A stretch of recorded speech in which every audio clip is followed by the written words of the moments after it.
नमस्कार and welcome to all of you in global lookout. दोस्तों, हाल में ही ऑस्ट्रेलिया से एक बहुत ही ज़्यादा अजीब न्यूज़ आ रही है और इस न्यूज़ को आप लोग कह सकते हो कि रिलेटेड है इंडिया से भी।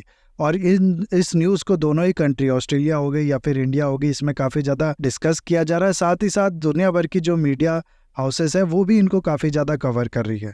हुआ क्या है कि सबसे पहले तो ये जो चीज़ है, ये जो स्ट्रक्चर है, इसको आप लोग देख लो। ये जो स्ट्रक्चर है ना, ये अचानक से कहीं से ऑस्ट्रेलिया के बीच पे अपीयर करता है।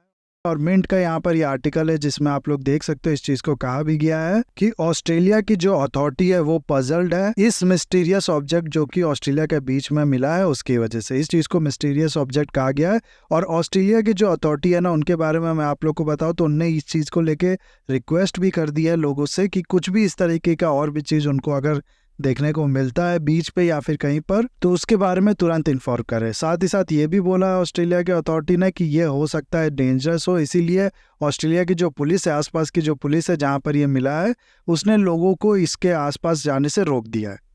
और अच्छे से इस चीज़ को समझने के लिए हम लोग चलते हैं मैप पे। मैप में आप लोग इसको देखोगे तो काफ़ी ज़्यादा अच्छे से समझ में आएगा। दरअसल ये जो आप लोग देख सकते हो ना, यहाँ पर ये इंडियन ओशियन और आसपास की कंट्री का मैप है।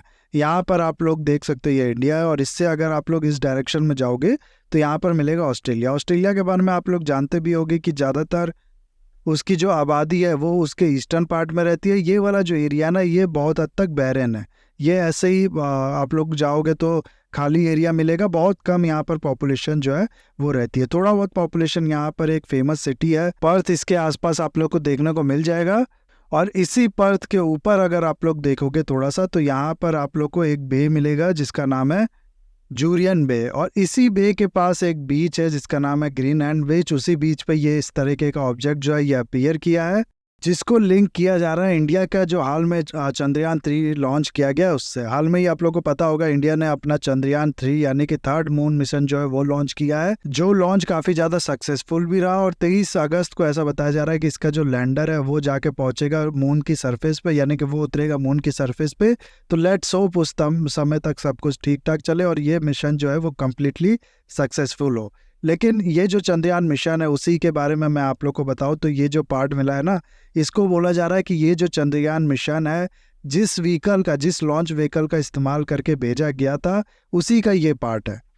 2.5 से लेकर 3 मीटर लॉन्ग इसकी लंबाई बताई जा रही है और 2.5 मीटर ही इसका जो वाइडनेस है वो बताया जा रहा है। और अभी तक ऑस्ट्रेलिया की जो गवर्नमेंट की एजेंसीज है उनकी तरफ से तो ऐसा कुछ भी नहीं कहा गया, लेकिन ज़्यादातर जो एक्सपर्ट्स है, ज़्यादातर जो लोग हैं वो इस तरीके की चीज़ों पे विश्वास कर रहे हैं, इस तरीके की बातें कर रही हैं कि ये चंद्रयान 3 से ही बिलोंग करता है ना। होता क्या है कि आप लोग को पता होगा कि इंडिया के पास 3 स्पेस लॉन्च पॉड जो है वो है, यानी कि 3 ऐसे फैसिलिटी हैं जहां से इंडिया जो है वो अपने रॉकेट लॉन्च करता है। जिसमें से सबसे ज़्यादा इस्तेमाल किए जाने वाली जो फैसिलिटी है वो आप लोग को पता भी होगा, श्रीहरिकोटा में जो सतीश धवन स्पेस सेंटर है वो है। सबसे ज़्यादा रॉकेट्स इंडिया यहीं से लॉन्च करता है।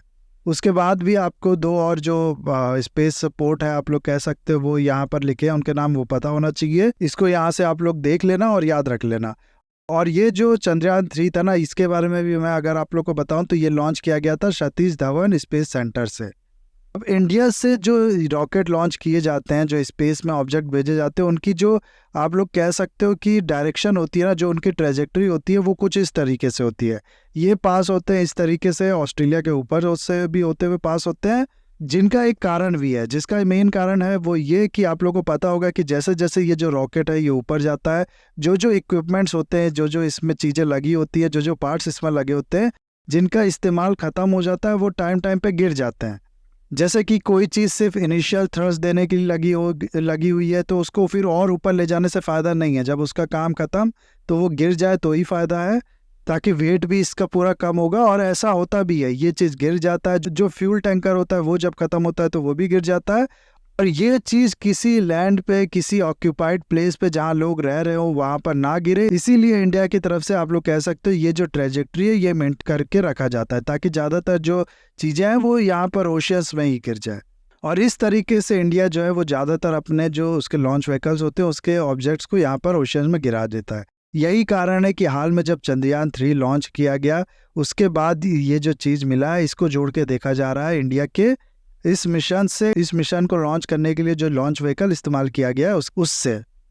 अभी जैसा कि मैंने आप लोग को बताया, ऑस्ट्रेलिया की जो स्पेस एजेंसी है उसकी तरफ से ऐसा कुछ भी नहीं बोला गया। ये ऑस्ट्रेलिया की जो स्पेस एजेंसी है उसका एक ट्वीट है, उसमें आप लोग देख सकते हो, उसने साफ बोला है कि इस बारे में हम लोग जो जांच पड़ताल है वो कर रहे हैं।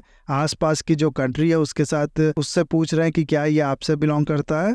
इसने ये भी कहा है कि हो भी सकता है ये स्पेस एजेंसी से दूसरे कंट्री की जो है उससे बिलोंग करता हो, इसीलिए आसपास की कंट्रीज से इसके बारे में पूछा जा रहा है।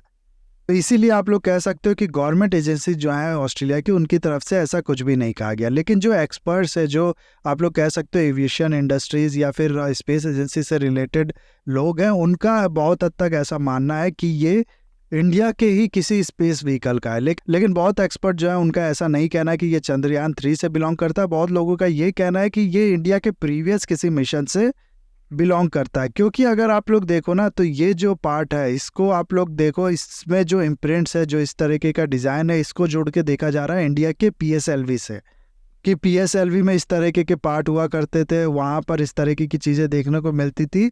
लेकिन अभी ये जो चंद्रयान 3 मिशन है ना, ये आप लोग को पता होगा, ये लॉन्च किया गया है LVM Mark 3 से। PSLV का इसमें इस्तेमाल नहीं किया गया है, इसीलिए चंद्रयान 3 से तो ये बिलोंग नहीं कर सकता। उसके अलावा ये जो पूरा स्ट्रक्चर है ना, इसमें आप लोग यहाँ पर देख भी सकते होगे कि काफ़ी ज़्यादा जो बार्निकल्स है वो इससे चिपके हुए हैं। बार्निकल्स आप लोग को पता होगा कि समुद्र के आसपास वाला जो एरिया होता है वहाँ पर जो बॉडीज़ होती है और काफ़ी टाइम तक चिपके रहते हैं और बहुत ज़्यादा स्ट्रॉन्ग ये बॉन्ड के साथ चिपक जाते हैं। इनको छुड़ा पाना आसान नहीं होता है। इवन कि जब ये मर भी जाते हैं तब भी ये सटे ही रहते हैं जिस बॉडी पे ये चिपकते हैं। और शिप्स वगैरह हो गई, व्हेल वगैरह की बॉडी इवन की हो गई, उन पे अक्सर आप लोग को ये बार्निकल जो होंगे ये देखने को मिल जाते हैं। और इतने ज़्यादा लेवल पे आप लोग देख सकते हो ना, इतने ज़्यादा नंबर पे पूरा घेर ही लिया है इन बार्निकल्स ने इस स्ट्रक्चर को। तो ये ऐसा नहीं है कि कुछ दिनों का काम है, ऐसा कहा जा रहा है कि ये चीज़ जो है इसमें काफ़ी ज़्यादा टाइम लगा होगा, इवन कि सालों साल इसमें लगे होंगे। और चंद्रयान 3 मिशन जो है वो आप लोग को पता होगा अभी कुछ दिन ही उसको हुए हैं, तो चंद्रयान 3 मिशन का ही इसलिए आप लोग ऐसा कह सकते हो कि ये तो नहीं हो सकता है।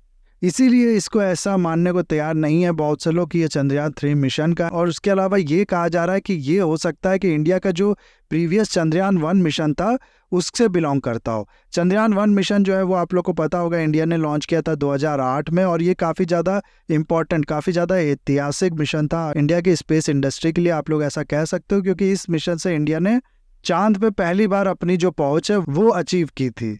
और इंडिया के इसी लॉन्च में, इसी मिशन में आप लोग कह सकते हो कि ये भी पता चला था वर्ल्ड को कि चांद पे भी जो वाटर है वो अवेलेबल है।